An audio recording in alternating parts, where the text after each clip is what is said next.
Hello, good morning everyone. So we were continuously doing the practice question from William Shakespeare's work. So हमने 2 classes already कर ली जिसमें हमने 30 question को बहुत ही ज़्यादा डिटेल में डिस्कस किया था। अगर आपने मेरी जो बैक क्लासेस नहीं देखी हैं तो पहले उनको जाके देखिए, ठीक है, क्योंकि मैंने सभी क्वेश्चंस डिफरेंट एग्ज़ाम जो ऑलरेडी हो चुके हैं, जैसे कि नेट का या पीजीटी पहले जो हो चुका है, पीजीटी, नेट, गेट, ओके, या एंट्रेंस होता है जैसे मास्टर डिग्री के, सो वहाँ से उठाए हैं सभी क्वेश्चन और कुछ इसमें प्रैक्टिस क्वेश्चन डाले हैं, ठीक है। सो ये जो क्वेश्चन है वो बहुत ही ज़्यादा इंपॉर्टेंट है, क्योंकि जो ऑलरेडी एग्जाम में जो क्वेश्चन पूछे जाते हैं उसी लेवल के क्वेश्चन बार बार पूछता है हर बार एग्जामिनर, ठीक है। तो ये क्वेश्चन आपके लिए बहुत ही ज़्यादा हेल्पफुल होंगे। अगर आपने विलियम शेक्सपियर के जो वर्क हैं उनको डिटेल में पढ़ने के बाद अगर इनको सोल्व करेंगे तो 100% आपका एक भी क्वेश्चन है वो एग्ज़ाम में मिस नहीं होगा, ठीक है। So let's begin. 31 क्वेश्चन, 30 हमने ऑलरेडी डिस्कस कर लिए हैं, ठीक है। So which of the following play Hector is a character, okay. So Hector जो कैरेक्टर है वो जो प्ले है ट्रोइलस और क्रेसिडा, ठीक है, ट्रोइलस और क्रेसिडा, इसमें हेक्टर कैरेक्टर है। सो ट्रोइलस का ये बड़ा भाई होता है, Hector is elder brother of Troilus, okay. So ये ट्रोइलस और क्रेसिडा है, ये ट्रोजन वॉर पर बेस्ड है। मैंने ये ऑलरेडी बहुत ही डिटेल में करवाया है इस प्ले को मैंने। ये रोमन ये प्रॉब्लम ट्रोइलस और क्रेसिडा है, ये एक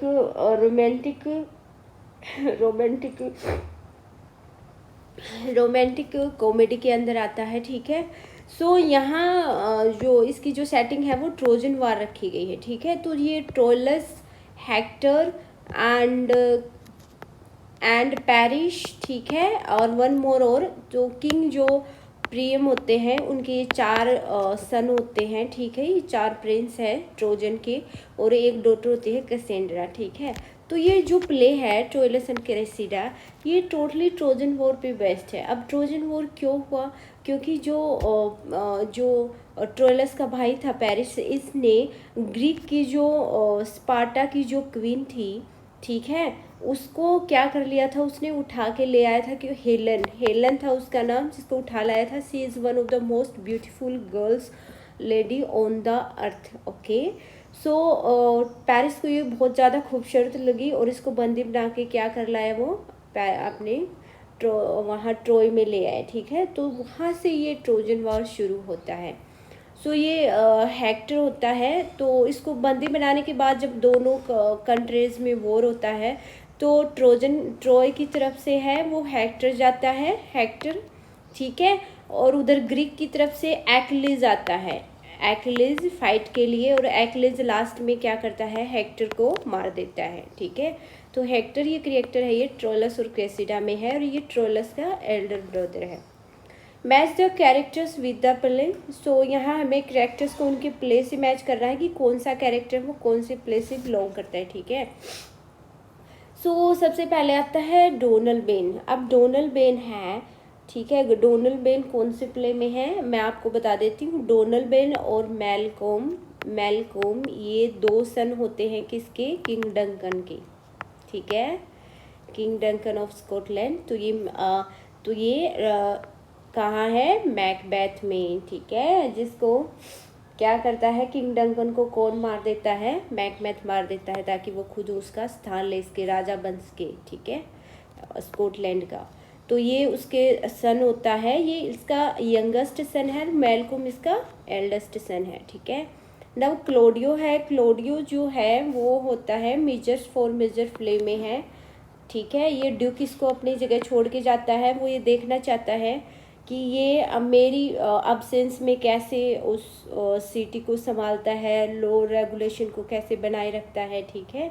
उसको चेक करने के लिए वो खुद डिस्गाइज हो जाता है और क्लोडियो को अपनी जगह बना स्थान दे देता है एक राजा का, ठीक है। तो उसकी अब्सेंस में ये उसको वियना को कंट्रोल में करता है। तो ये काफ़ी बहुत ही ज़्यादा स्ट्रिक्ट होता है, ठीक है, और एक सेंसियस पर्सन होता है, ठीक है। तो ये बिल्कुल ऑनेस्ट नहीं होता, ये बहुत ही ज़्यादा मतलब स्ट्रिक्ट पर्सन है, ठीक है। तो लोगों को जैसे कि सजाएं देना, छोटी छोटी बात पे उनको पनिश करना, ये सब करता रहता है, ठीक है। लास्ट में इसको पनिशमेंट भी दी जाती है बाद में।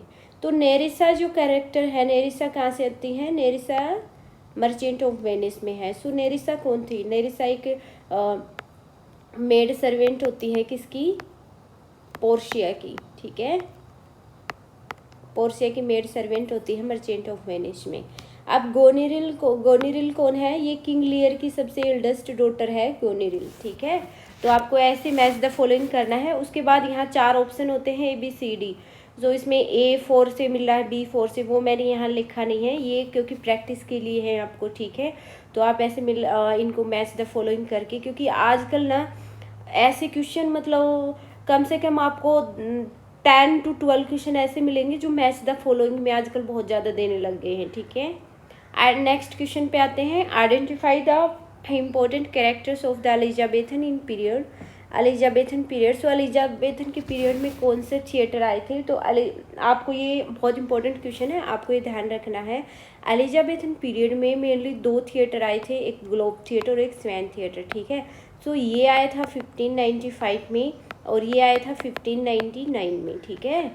इसको बिल्ड किया गया था 1599 में, बाद में इसको जला दिया गया था, ठीक है। 1613 में इसको जला दिया गया था और बाद में फिर इसको रीबिल्ड किया गया था। और स्वेन थिएटर है, इसको बिल्ड किया गया था 1595 में। Next question. All the world stage and all the man and women merely players, this line occurs in Shakespeare's which play and by whom? So this question, this line, all the men and women is merely players. So this line is spoken by Jaques, जो एक Buttler होता है, ठीक है, courtier होता है as you like play में। ये ये ड्यूक जो सीनियर होता है, ठीक है, उसका एक कोर्टियर होता है। कोर्टियर जो उसके कोर्ट में नीचे जो उसके एज ए सर्वेंट होते हैं, असिस्टेंट होते हैं वहाँ, जैक्स, ठीक है।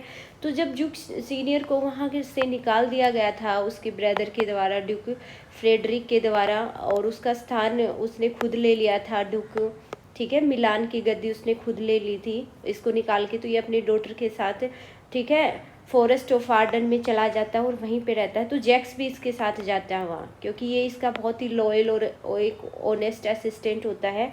तो ये इसके साथ जाता है। फिर ये डायलॉग्स बोलता है कि, ये लाइन बोलता है कि all the man and women is merely players. वो बोलता है कि ये जो धरती पे जितने भी मैन्स और वीमेन हैं, मतलब ऑल ह्यूमन बींग्स हैं, ये मेरली एक प्लेयर्स की तरह होते हैं। जैसे कि किसी भी ड्रामा या किसी भी सीरियल्स में जो प्लेयर्स होते हैं वो स्टेज पे अपना रोल परफॉर्म करते हैं और अपना रोल परफॉर्म करने के बाद वहाँ से एग्जिट कर जाते हैं, मतलब तुरंत वहाँ से चले जाते हैं, ठीक है।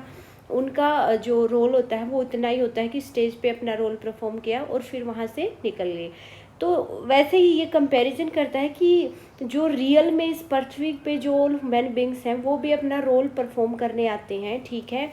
स्टेज को यहाँ एक अर्थ से कंपैरिजन किया गया है कि उनका भी जो जितने भी मैन और वीमेन होते हैं वो इस अर्थ पे आते हैं, अपना रोल परफॉर्म करते हैं, ठीक है। जिनका जितनी भी डिफरेंट एक्टिविटीज़ हैं उनको फेस करते हैं, जो भी उनकी लाइफ में सफरिंग्स आती हैं, कुछ भी आए, ठीक है। और फिर क्या होता है कि वो अपना रोल परफॉर्म करने के बाद वहाँ से एग्जिट कर जाते हैं, मतलब they came to end the life, मतलब वो बाद में उसकी डेथ हो जाती है। तो वो यहाँ ह्यूमन बींग्स को प्लेयर के साथ कंपेयर कर रहा हो। तो ये लाइन जैक्स के द्वारा बोली गई है as you like it play में, ठीक है। Next question. In Shakespeare's Macbeth who was untimely ripped from his mother's womb. So ripped का मतलब होता है काटना या फाड़ना, चीर फाड़ करना, ठीक है। चीर फाड़ करना होता है इसका मतलब, चीर फाड़, ठीक है। और ये अनटाइमली मतलब प्री मेच्योर टाइम से पहले। तो ये इसका मतलब मेनली ये होता है कि चीर फाड़ के द्वारा टाइम से पहले। यहाँ इसका मतलब ये होता है फ्रॉम हिज मदर्स वोम, अपनी मदर की वोम से कौन, मतलब यहाँ इस प्ले में किसने जन्म लिया था। तो मेनली इसका यही मतलब है कि सिजेरियन ऑपरेशन के थ्रू यहाँ किसका जो बर्थ हुआ था इस प्ले में, ठीक है। सो मैकबेथ में सिजेरियन ऑपरेशन के थ्रू जो मैकडेफ है, ठीक है, वो उसका जन्म सिजेरियन ऑपरेशन के थ्रू हुआ था, और यही एक ऐसा पर्सन था जिसने मैकबेथ को मारा था लास्ट में, ठीक है। जो 3 विशेस की प्रोफेसी थी कि जो a person who can kill you who is not born from his mother's womb, मतलब उसने इनडायरेक्टली बोला कि जो अपनी मदर की वोम से पैदा नहीं हुआ, मतलब जो नेचुरल डिलीवरी से पैदा नहीं हुआ, बट ठीक है, नेचुरल डिलीवरी से पैदा ना होकर जिसका सिजेरियन के थ्रू या जिसका ऑपरेशन के थ्रू पेट के अंदर से जिसको उठाते हैं ना ऑपरेशन के थ्रू, वहाँ से पैदा हुआ है, वो ही आपको मार सकता है, ठीक है। तो लास्ट में मैकबेथ को कौन मारता है? Macduff. Next question, Feste is a clown in. So Feste है, ये कैरेक्टर कौन से प्ले में है? सो ये है 12th नाइट में, ओके, जिसका सबटाइटल है what you will 12th night का। तो ये स्टोरी है ट्विन ब्रदर और सिस्टर वियोला वाली, ठीक है। वियोला और सेबेस्टियन होते हैं, ठीक है।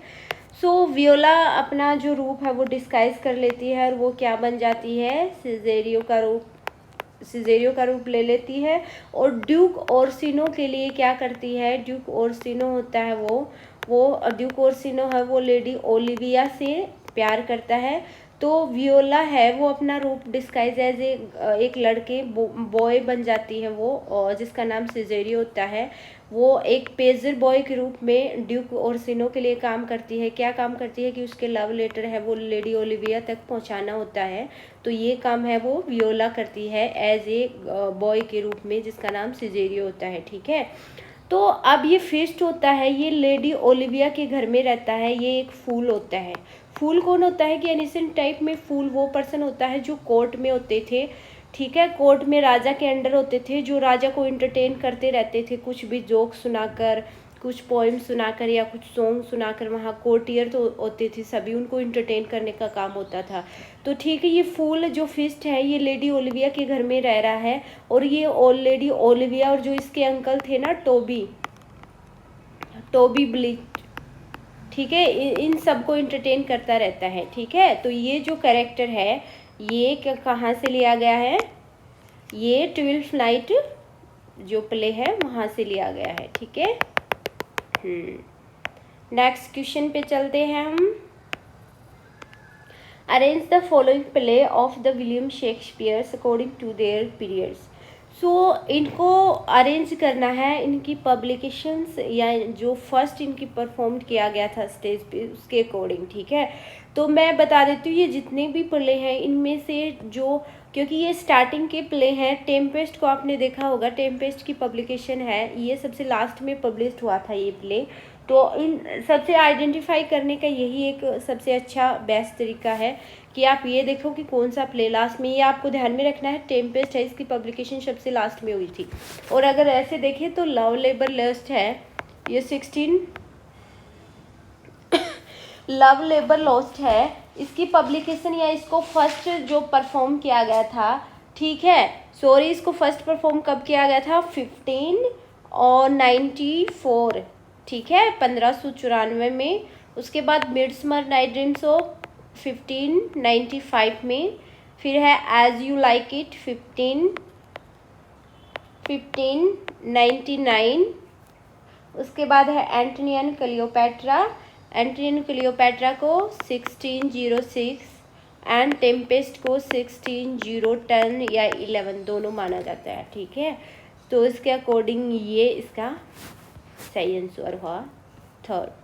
नेक्स्ट क्वेश्चन है व्हाट डज द सूदसेयर से टू सीजर। ओके, सो सबसे पहले ये जो सूदसेयर है ये कैरेक्टर किस में है? जूलियस सीजर में है, जूलियस सीजर में, ठीक है। जूलियस सीजर जो प्रॉब्लम प्ले है जूलियस सीजर, उसमें ये सूदसेयर है। And this soothsayer, this person, he can see future, ये फ्यूचर देख के लोगों को बता सकता है, ठीक है, लेकिन कोई इसकी बात पे बिलीव नहीं करता है। तो जब जूलियस सीजर है वो कोर्ट में जाने के लिए रेडी होता है, उधर दूसरी तरफ कौन? कैसियस, ब्रूटस और कास्का, ये तीनों जो करप्ट कोर्टियर होते हैं, तो ये प्लान बनाते हैं इसको मारने का, ठीक है। कि जब क्योंकि उसी टाइम सीजर है वो फ्री होता है, उसके साथ कोई गार्ड या उसका जो भी रक्षक होते हैं, अंगरक्षक, वो उनके साथ नहीं होते हैं।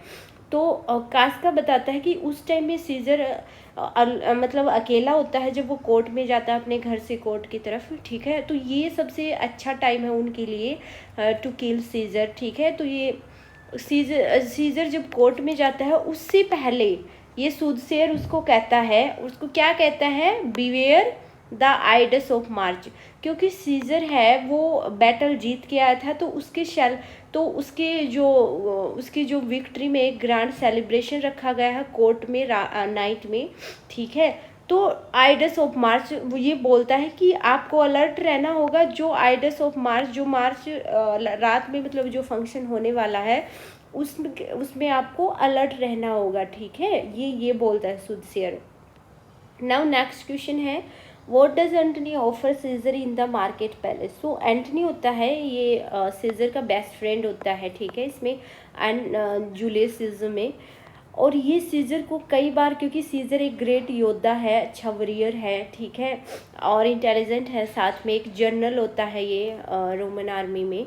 तो उस टाइम में एंटनी इसको कई बार ऑफर देता है कि वो वहाँ का राजा बने, ठीक है, रोम का। लेकिन ये ऑफर को एक्सेप्ट कर देता है। तो इसको ऑफर क्या देता है, वो क्राउन का देता है, ठीक है, crown. So what appear eight Brutus beside in the camp. जो ब्रूटस होता है उसको कैंप में क्या दिखाई देता है, उसको कैंप में सीजर्स का घोस्ट दिखाई देता है। जब ब्रूटस सीजर को मार देता है पीछे से, जब वो कोर्ट में जा रहा होता है, तो पीछे से उसके जो भी कॉन्स्पायरेटर्स होते हैं, ठीक है, और सीजर होता है, तो वो सीजर को पीछे से आके मारता है, ठीक है। अब सीजर क्या होता है, वो पीछे मुड़ के देखता है और वो एक सेंटेंस बोलता है, ईट टू ब्रूट, ठीक है। ये लाइन भी बहुत इंपॉर्टेंट है। ये जब सीजर जब फॉल हो रहा था, मतलब जब मर रहा था, उस टाइम में इसने पीछे मुड़ के देखा तो बोला कि मतलब टू सीजर टू ब्रूटस, तुम भी, क्योंकि ये इसका बेस्ट फ्रेंड था ना सीजर का ब्रूटस। एक इसको बिलीव नहीं हो रहा था कि ब्रूटस ऐसा कर सकता है, उसको पीछे से उसको चीट करके उसको मार सकता है, ठीक है। तो ये मरते टाइम में ये लाइन सीजर ने बोली थी ब्रूटस के लिए, ठीक है। तो अब ब्रूटस का घोस्ट है वो सीजर का घोस्ट है वो ब्रूटस को रात में दिखाई देता है कि you will definitely defeat in the war. जो नेक्स्ट जो उसके बाद क्या होता है कि जो सीजर की डेथ के बाद इसका अडोप्टेड सन होता है ऑक्टेवियस, ठीक है। ऑक्टेवियस इसका अडोप्टेड सन होता है। सो वो और एंटनी दोनों मिलके इस ब्रूटस के खिलाफ, जितने भी कोर्टियर होते हैं उनके खिलाफ क्या करते हैं, वॉर, एक बैटल करते हैं। उससे पहले वाले दिन जो सीजर का घोस्ट है वो ब्रूटस को दिखाई देता है, ठीक है, रात में, और वो उसको अलर्ट करता है कि you will definitely defeat in the battle, कि आपकी बैटल में पक्की हार होगी। सो उसके डर से क्या करता है ये ब्रूटस, खुद को स्टैब कर लेता है, खुद को क्या करता है, मार लेता है। तो ये सीजर का घोस्ट होता है, ठीक है। अच्छा गाइस, मैं आपको ये बताना चाहती हूँ, ये सब मैंने बहुत ही डिटेल में करवा रखा है। आप मेरे चैनल पे जाइए कि यूजीसी नेट बाय ममता वर्मा करके मैंने बना रखा है अपना चैनल, और उस पे जाइए। मैंने सभी विलियम शेक्सपियर की जो वर्क है इंपॉर्टेंट, वो मैंने बिल्कुल डिटेल में और साथ साथ में क्वेश्चन के साथ करवाया कि ये क्वेश्चन ऐसे आया हुआ हो और ये क्वेश्चन ऐसे पूछा जा सकता है, ठीक है। नाउ नेक्स्ट क्वेश्चन पे आते हैं। Who is Octavius. ऑक्टेवियस कौन था, मैंने ऊपर वाले क्वेश्चन में अभी बताया था। ऑक्टेवियस है वो सीजर का अडोप्टेड सन था, ठीक है। Who is the speaker of the epilogue and to whom it is addressed in the play Tempest? So epilogue, so जो टेम्पेस्ट प्ले में का जो एपिलॉग था उसमें स्पीकर कौन था, ठीक है। सो जो एपिलॉग है वो प्रोस्पेरो के द्वारा बोला गया था, ठीक है, और ये एक जनता को एड्रेस कर रहा था, यहाँ जो ऑडियंस थी वहाँ। अब लास्ट में क्या होता है कि एक एपिलॉग होता है, जब प्रोस्पेरो उस आइसलैंड पे 13 ईयर्स तक रहता है, तो वहाँ लास्ट में जब उसके जो इनेमीज होते हैं, लाइक उसका खुद का ब्रदर एंटोनियो, जो नेपलस का राजा होता है, लोंजो उसका भाई सेबेस्टियन, ओके, लोंजो का जो सन होता है फर्डिनांड, ओके, और एक जो कोर्टियर होते हैं, वो सब वहाँ उन किसी शादी में जा रहे होते हैं। तो प्रेस्पेरो के पास मैजिक होता है। वो एरियल को बोलता है कि वहाँ एक शिप रैक करवाया जाए ताकि उनकी जो शिप है वो इधर उधर घूम के हमारे ही आइसलैंड पे आए, ताकि वो वहाँ उन लोगों से बदला ले सके उन्होंने, क्योंकि प्रेस्पेरो को उसके भाई ने निकाल दिया था वहाँ से, ठीक है। इसकी छोटी सी डॉटर मिरांडा उस टाइम में 3 साल की थी तब। तो ये वहाँ से क्रैक करवाता है, ठीक है। लास्ट में सब अपनी गलती के लिए सबको क्षमा भी कर देता है, लोगों ने क्या किया। उसका भाई फिर प्रोस्पेरो को बोलता है कि मुझे माफ़ कर दो, जो कुछ भी, आप वापस आइए वहाँ, राजा बन जाइए वहाँ उस जगह का, ठीक है, मिलान का। लेकिन क्या होता है लास्ट में प्रोस्पेरो सबको माफ़ कर देता है और वो एक एपिलॉग डिलीवर करता है जनता को कि ठीक है कि मैंने यहाँ इतने साल जो मैं आइसलैंड पे रहा, अब मैं जो कैलिबन और एरियल थी, ठीक है, उसको भी प्रोस्पेरो ने अपने पावर से कंट्रोल में कर रखा था और इन दोनों को सर्वेंट बना रखा। तो मैं इनको अब आज फ्री करता हूँ, मतलब आज़ाद करता हूँ, ठीक है, और मैं अब वापस मेरी उसी कंट्री में वापस जा रहा हूँ। तो ये जो एपिलॉग है वो इस ऑडियंस को ये एड्रेस कर रहा है यहाँ। नेक्स्ट क्वेश्चन है, who says the famous quote O brave new world that has such people in it. Okay, so ये जो क्योटेशन है ये भी टेम्पेस्ट प्ले से है, ठीक है, और ये किसके द्वारा बोली गई है, ये मिरांडा होती है प्रेस्पेरो की डॉटर, उसके द्वारा बोली गई है।